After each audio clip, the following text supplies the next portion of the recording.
Hello, everyone. It is Tuesday, August 27th in the MLB. We have a 15-game slate. Welcome to the breakdown. We're going to talk about all 15 games, look at the starting pitching, look at how teams are doing against righties, lefties, strikeouts, everything in between. And as always, we wrap up the video talking about some hot and cold hitters, some guys in good and bad matchups. Today, the bad matchups are a little bit intriguing. As always, we'll talk about that at the end of the video. And if you are new, do me a favor, hit that subscribe button, drop a like if you enjoy the breakdown. We do it every Monday through Friday. And of course, if you want to go drop a comment, maybe your best bet or whatnot, you can certainly go do that down below. Also, down below in the description, you will find a timestamp for all the games. So maybe you want to skip forward to what I feel about the Nationals and Yankees game. You can do that. Or you want to skip to Red Sox, Blue Jays, whatever you feel like it. All of them are timestamped down below. Let's dive into it. As always, if you ever need any sportsbook deposit matches or sign-up offers, all of those details are down below. It supports the channel if you use those things. And last note, if you want all my best bets, I'll post them early to the DubClub. There's a link for a free month down below in the description. And I'll also obviously have a best bets video posted in a few hours after this. But let's dive into the games today. The most exciting going on the slate, Angels versus Tigers. We have Johnny Cueto taking the mound versus Brant Hurter. Now, I won't lie to you. I don't know much about Hurter. He has been he was supposed to be a reliever, and they've kind of just turned him into a starter in Detroit. Honestly, if you're looking at anything, I took a peek. We added yesterday the strikeouts down below. You can see the Angels against lefties. Hurter is a lefty, 36.5%. That's the highest in the majors. Hurter does have a juiced 3.5 K prop. So if you're looking for one that's not too bad, he's averaged about a K per inning. I think he has pitched 17 and a third and has 17 Ks. I don't hate that at all. Detroit, obviously, a little bit favored here. I do want to note the Angels are much better against lefties than they are against righties, so it wouldn't shock me if they get something going today against Hurter. He's kind of been a 5 innings pitched, 2 earned runs type of guy, maybe 2 or 3. On the flip side, Johnny Cueto is going to face a Tigers offense that has been crushed in the baseball, absolutely destroyed the White Sox in that series. Still back at home here. I could see some runs being scored in here. A 9.5 total is pretty dang high for Detroit. I'm not necessarily saying I lean the over. I do think the Tigers win this game. If I had to pick anything in here, kind of like Hurter, over in Ks. I don't bet a lot of K props, but over 3.5, I feel like he can get 4 Ks against the team in the Angels that strike out a good amount. So maybe that's probably what I would lean here. I do think the Tigers win this game. Over under 9.5. I don't really have a good lean either way. Next game, we have the Cubs taking on the Pirates. If you bet Pirates ML yesterday, you got absolutely destroyed as they lost, 18-8, a super high-scoring game. Today, we see a much lower total at 7.5. The line dropped despite 100 runs yesterday. Does that mean maybe the game goes under? Or maybe they're just showing respect to Justin Steele and Jared Jones, who makes his return. He's been out for a good amount of time. In fact, let's see where in Jared Jones' last pitch, because I know he hasn't been on the bump in a hot minute. He was activated from the 15-day IL. Last day was right before July 4th, July 3rd. So it's been a little over a month and a half. He's obviously been very good. In terms of have the Cubs ever seen Jared Jones? They've actually seen him twice, both back in May on back-to-back starts. He went out there, 7 hits in each of them. One of them 2 earned runs, but 3 unearned. Well, 3 total runs, and then the other one was 3 runs, 3 earned runs. So obviously they've kind of hit him around a little bit. On the flip side, Justin Steele will go for the Cubs. And look, Pittsburgh's been decent against lefties. They are very high in K percentage. So if you're looking at maybe a K prop guy, you want to ladder up, you could maybe go Justin Steele. He's not the biggest K prop guy. He does have a 5.5 line today, very juiced. So you're probably going to have to take 6.5. I don't maybe mind Jared Jones under, though. I mean, he's at 5.5. And how long will his we've already seen the Pirates talk about Paul Skeens, and now he's kind of on a innings limit. Can you imagine that Mr. Jared Jones is probably on a not minutes limit, that's NBA terms, but you get what I mean. So it wouldn't shock me, maybe an under 5.5 Ks for Jared Jones. You see the Cubs 828 in K percentage, just at below 18%. So not striking out a lot. The only issue with taking that is obviously yesterday everything was going for him. Maybe they're a little more aggressive at the plate. Maybe Jared Jones can use that against them. He obviously is a guy that has the strikeout pitches. I don't really have a great lean here. I'm kind of avoiding this game if I'm being honest. I lean the I don't really know. Honestly, I wouldn't really want to fade the Cubs right now. They've been pretty hot recently. So probably just a pass on that game. Next game, we have the Astros taking on the Phillies. Justin Verlander versus Aaron Nola. Now, Verlander's, been up and down this season. Hasn't pitched a ton, not a lot of innings to his name. Speaking of a lot of innings, though, that's Aaron Nola. He's always going out there going 6 or 7. Obviously, yesterday, not a very high scoring game. It was a final score 3-2 in the 10th inning. I expect some more runs in this one. Nola will give up his fair share. Houston probably has Altuve back in their lineup, and Verlander will give up his share of runs. For the Phillies have been much better against righties recently. And you get to the bullpens, both pretty solid bullpens though. Top, last few weeks. So maybe if you're looking at this game and maybe there's a good amount of runs scored through the first 6 innings with the starters, wouldn't honestly maybe taking a live bet under, because these two bullpens have been really good. Obviously, a little extended after going to the 10th inning yesterday, but I still like their bullpens. I mean, Phillies have been much better than you would have predicted over the last 2 months. Like, ooh, Phillies not great, but hey, last 2 weeks the bullpen's kind of figuring it out, which obviously is important as the playoffs come around. Two obviously playoff teams here. I do lean the Phillies a little bit, but I don't really think it's worth playing minus 150. I think this is a higher scoring game, but I don't really know if I like the 8.5 total. I could see it getting pretty close to that. So I'm probably just avoiding this game unless there's some props that I like out there. If you can give me like an Aaron Nola, let's see what his outs line is. I imagine you're going to go for 17.5 or 18.5 if I had to guess. You're looking at, 18.5. I don't hate that for plus 120. Verlander's only at 6, 15, 16.5. I'm probably avoiding that game. Next thing, we have the Royals taking on the Guardians. We have Michael Lorenzen going against Gavin Williams. Now, if there's anything we know about Gavin Williams, he pitches pretty solid on the road. Actually, not just pretty solid. He's great on the road. He can't pitch in Cleveland for whatever reason. You don't believe me? Look at the splits. At home, 8.66 ERA. On the road, 3.03. So he's obviously struggled on the road. I haven't decided on my picks officially. I'm kind of looking at Royals' first 5 team total. It was 1.5. That doesn't take a whole lot to get there. He's pitched against them before, 3 times last year. One of them was at Kansas City, pitched well. The other ones, he didn't pitch well in his own ballpark. And the other one, he went 4 innings pitched and went 0 earned runs. So I've seen him a good amount. He does have fastball stuff. That's kind of what he throws, a 99 mile per hour fastball. Problem with the Royals, well, the good thing for us if you want to back them is they don't strike out. So if they can put the ball in play or keep the bat on their shoulder, they probably will get some base runners here. Obviously, not a shock to see the Royals as somewhat underdogs. They did win both games yesterday, but you'd say maybe Gavin won. I don't think Michael Lorenzen gets any respect. A little interesting line though here is with the Guardians minus 145. Makes me a little skeptical back in the Royals first 5 team total at 1.5 at not minus 150. Do the books know it's a big Gavin Williams start, or do they still think this? I don't know. This is an interesting one. Definitely. Obviously, his last few home starts, they faced the Orioles, gave up 6. Tigers and Padres, both 3 earned runs in those games. And then the White Sox was his first start of the year, gave up 5.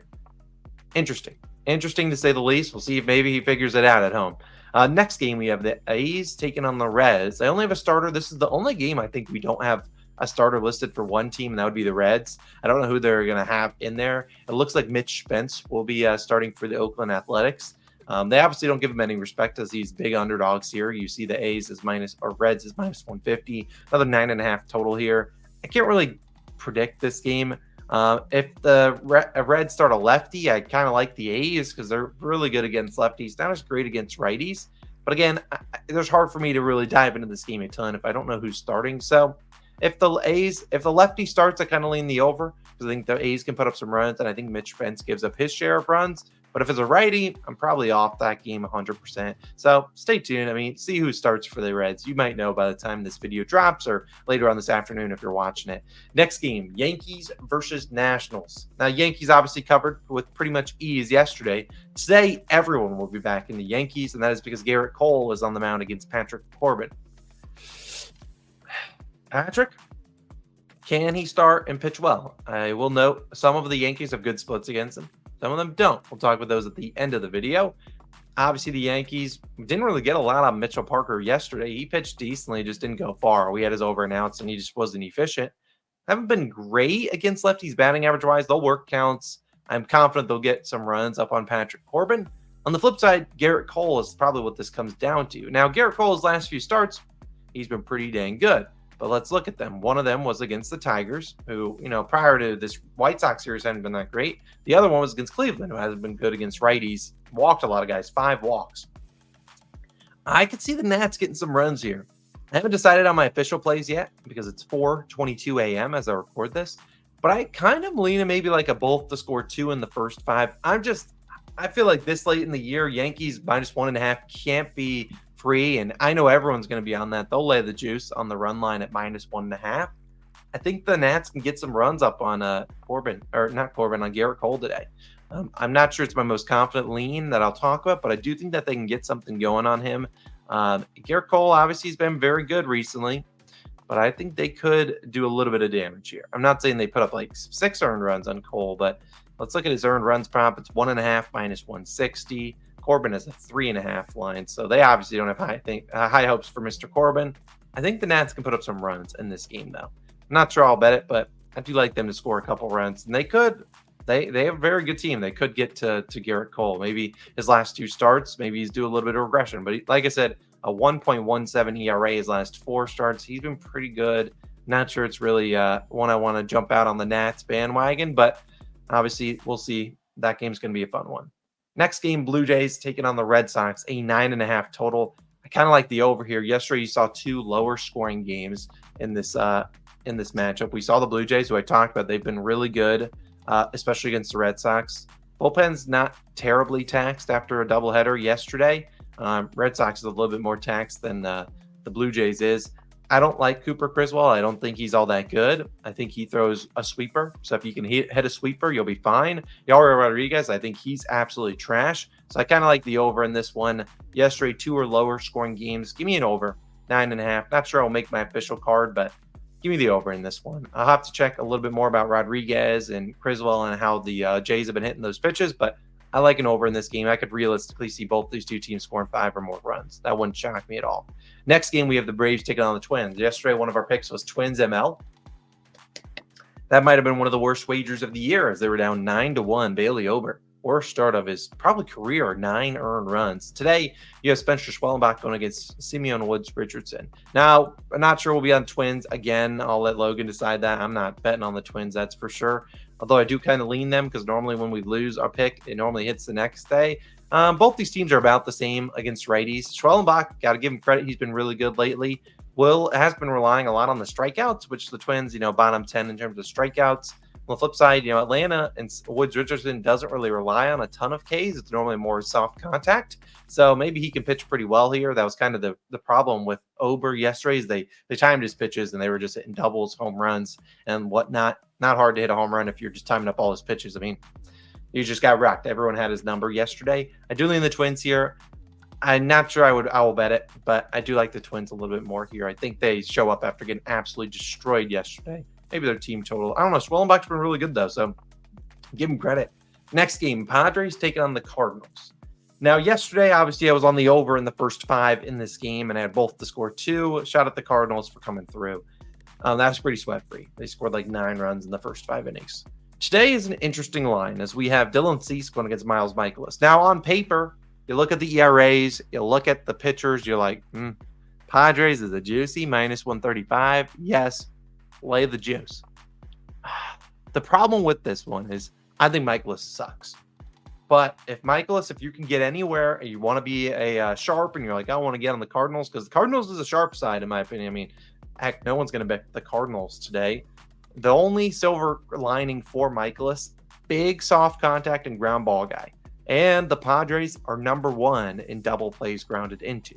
So I think the Padres get some hits on Mikolas. It comes down to, can they lift the ball into the outfield when they have those guys on base? If they can, this could be a absolute bloodbath for Mikolas, and he could get rocked. But if they can't, then we could see potentially Mikolas getting out of a lot of jams and things like that. In terms of Mikolas earned runs, his line is 2.5, pretty juiced on the over. Dylan Cease is also 2.5. Not juiced on the over, but only +100, which is a little bit suspect. Dylan Cease, let's look at his K prop. It's probably, 6.5 if I had to guess. I bet you Mikolas is 2.5 because they don't expect many Ks from him. I kind of want to look at these outs, though. Yeah, Dylan Cease 6.5 and Mikolas is 2.5. I'm looking at the outs lines. Not surprised to see Dylan Cease. Both of these guys actually at 17.5, about minus 140. I think Michaelis goes 6 here. I do. I think he's going to give up his hits. I bet you his hits allowed is 6.5 if I had to guess. Maybe Dylan Cease, if he's sitting at a 5.5, maybe you don't mind an over in this game. I kind of like an over, though. I know it's a little bit weird going from 9.5 to 7.5, but I think that's more respect for the starters. I kind of like an over in this game. Give me runs, give me more runs. I like the over 7.5 in this game. I think this is another one that goes over. Next game, we have Giants taking on the Brewers. Logan Webb versus Tobias Myers. Now, give Tobias Myers, his stats have been really good this season. Milwaukee, not been great against right-handed pitchers recently. Coming back home here, Logan Webb, who has been not as great on the road. Maybe we see the Brewers score a little bit here. Like I said, if you look at Logan Webb splits at home, he's rocking a 2.26 ERA on the road, a 4.11. His batting average on the road is up 64 points, so 285 down to 221 at home. So obviously struggling a little bit more on the road. I don't know if I want to fade Logan Webb. The fact he's favored here on the road is, I think it's more of a telltale sign that they respect Logan Webb, but he just hasn't been good. So give me the Brewers if I had to bet this one. I like their offense more than the Giants.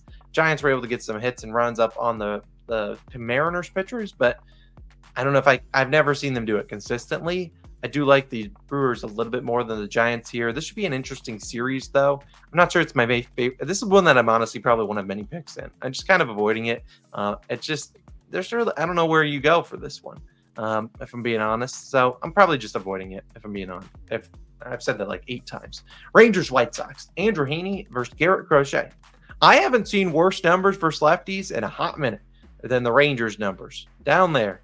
29th in batting average, 30th in OPS, 30th in WRC+. Lucky for them, Garrett Crochet probably isn't pitching too far into this game because he's kind of just monitoring his innings. On the flip side, the White Sox have been much better against lefties. So these are two teams that I don't like betting on. Rangers obviously are favored here. They should be favored against the White Sox. But I think this is a lower scoring game through 5. I kind of like the first 5 under. Full game, count me out. I don't bet full game unders for White Sox games. They're terrible, but I don't mind maybe a first 5 under here. Crochet's been really good. I do want to note, though, Texas versus lefties, they haven't really faced a lot of them. They have very limited plate appearances. In fact, let's look at the left-handed starting pitching versus the Rangers. The most recent one was Matthew Boyd on the 25th. He went 6 innings, pitched 1 earned run. Prior to that was the 10th. So they really haven't seen a ton of guys, although we'll know all the guys they've seen in August have all pitched gems. I mean, Framber Valdez was the one that had the no-hitter going to the 9th, and Corey Seager ended that one with the 2-run home run. Yeah, that's a big yikes from me. Maybe a first 5 under. I'll take a peek at that. Maybe look at some Heaney props. Garrett Crochet, I wish I knew he could give me 5, but he's just – Garrett Crochet, though, he feels to shove against teams that might sign him. And the Rangers, they've signed everyone. They could go out there and get him, so maybe he pitches well here. He always shows up when against teams that he's like, all right, well, I got to impress this team in case they maybe want to sign me. They don't believe me. Look at his last few starts. He went Houston pretty well. Cubs, he didn't pitch well. He was like, F that. Twins, he pitched well. Mariners, all right, but I don't know. We'll see how he goes. It looks like he's only been going about 50 pitches or so. Next game, we have Marlins taking on the Rockies. I kind of like the over in this game. Everyone was on the over yesterday. Edward Cabrera pitched decently.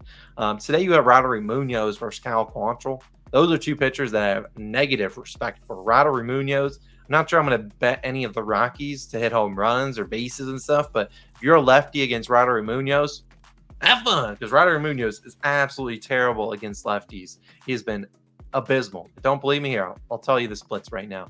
This season, Roddery Munoz versus left-handed batters, 303 batting average, 385 on base percentage, a 1.07 OPS. He's allowed 15 home runs, over a 10% home run rate to left-handed batters. He's been terrible. And yesterday, the Rockies didn't really trot out their best lineup. Like Charlie Blackmon wasn't in there and whatnot. I like a lot better when he's in there and they have that lineup. I think they can get something going, and I think they can score a lot of runs. On the flip side, Cal Quantrill is always liable for 2-3 and maybe even more earned runs. And then the Rockies bullpen hasn't been good either. I think this is the game you want the over in this Marlins-Rockies series. I might be on it. I might be on a base prop for the Rockies. We'll see. I need to dive more into those props, but I do like some runs in that game. Next game, we have Mets taking on the D-backs. Now, you look at we have the battle of lefties, Sean Manaea and Eduardo Rodriguez. Now, both teams have been good on the season versus lefties. Last 2 weeks haven't been as good, especially the D-backs. They're much higher normally than that against in all those metrics. Sean Manaea is not a pitcher that I say is great, not a pitcher that's bad. He's kind of been skating out of trouble this whole season. Eduardo Rodriguez hasn't really pitched a ton. I don't really have a great lean here. These are two teams that, in my head, are very similar on paper. It's like some games they score 10 runs. The D-backs have been doing that a lot recently. And in some games they score 0. It's kind of the same thing for the Mets. It's like all or nothing for offense. Not a surprise to see this game as a virtual pick'em. It's -110 both ways, 8.5 total. This feels like the books were like, dude, they're like in their trading room, like, yeah, we don't know how to price these two teams. Just make it a pick'em and put it at 8.5. All right. So that's kind of how I feel about this game. It's too hard to predict. I'm just going to avoid it. Final 2 games on the slate. Rays taking on the Mariners. Kind of like a first 5 under in this game. Yesterday, people that took the first 5 under got absolutely torched. But today, you have the Mariners going up against the lefty and Jeffrey Springs. He should be able to shove here. I didn't check his K-prop, but if I were to bet, his K-prop's probably high as heck because the Mariners just are terrible. Jeffrey Springs, a 4.5 hits allowed line. His strikeouts, let's see what his strikeouts are. He's sitting at I would guess 5.5. Yeah, 5.5. Logan Webb at 7.5 Ks. Oof. I like the first 5 under here. I think Logan Webb shoves. He pitches really well here. I mean, you see the Rays, they're not good. And then you look at all the metrics for the Seattle Mariners against lefties. Pretty dang bad. I think Jeffrey Springs could pitch well here. Give me a first 5 under. I don't know if there's a decent line out there. 3.5 feels disgusting. If you can get maybe a 4, I maybe don't mind that. I'll take a peek at those lines. And finally, Dodgers hosting the Orioles. This might be one of the only times this season you see the O's as +160 on the money line. Cole Irvin taking against Jack Flaherty, their former teammate. If there's a time for the Orioles to show up and show out, it's probably here. The Orioles have not been good recently against righties, and just in general, they've been a 500 team really since the All-Star break. But saying that, they have the bats in there to show up, and the Orioles always feel like a team that might not try against trash teams. Against good teams, they kind of feel like they turn in the try-hard mode a little bit up. They've obviously know Jack Flaherty a good amount. They had him as a teammate a lot of last season. I think they show up here. I kind of like an over 8.5. Cole Irvin stinks, but I think the O's show up a little bit. And it could be against the bullpen for the Dodgers. Could be against Flaherty. I think they show up. I'm not sure if they cover or win, but I like the over 8.5 in this game. Cole Irvin could give up that by himself, being honest. And then finally, let's talk about some good and bad matchups and hot and cold hitters. Hot hitters, Aaron Judge back on here. Did he have a hit yesterday? I forgot to check.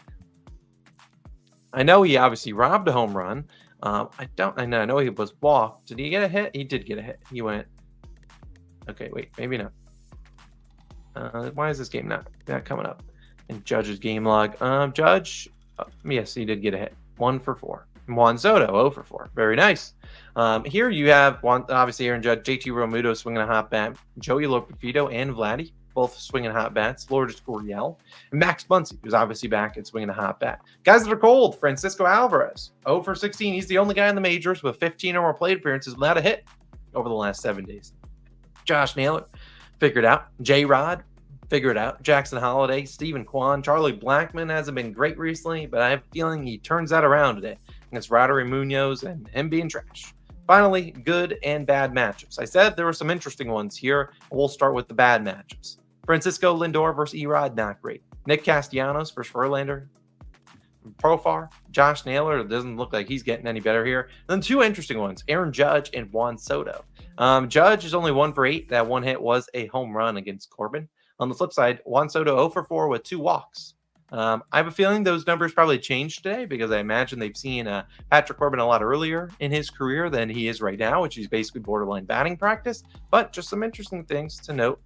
Maybe those guys figure that out. And then some guys with good splits against him. You see Gleyber Torres, DJ LeMahieu, Giancarlo Stanton, both all very good splits. Not sure if I had back LeMahieu, but 6 home runs against Corbin. he looked decent at the plate yesterday. I know he at least had one hit. Connor Joe, decent splits against Steele, and Bryce Harper, pretty good splits against Verlander. But again, that is the breakdown. I hope you enjoyed. I'm going to go cook some best bets for y'all so you have something to tail for the video. So if you want to check out the best bets video when it is live, I'll try to link it on the screen. A pretty busy day for me today. So that's why I'm recording this at 4:37 a.m. is when I'm wrapping up the breakdown. Hope you enjoyed. I'm going to lock in, get some best bets for you. We had a winning day yesterday, so hopefully turn it into another winning day. Don't know if I'll have another YouTube short, but I did post one yesterday, a 1.5 unit play. I'll link that on the screen. I really like that one. It's for Calvin Ridley. You can show that some love. And you guys have a wonderful Tuesday. And I will see you guys back on Wednesday with another full slate of action. See you guys then. Peace.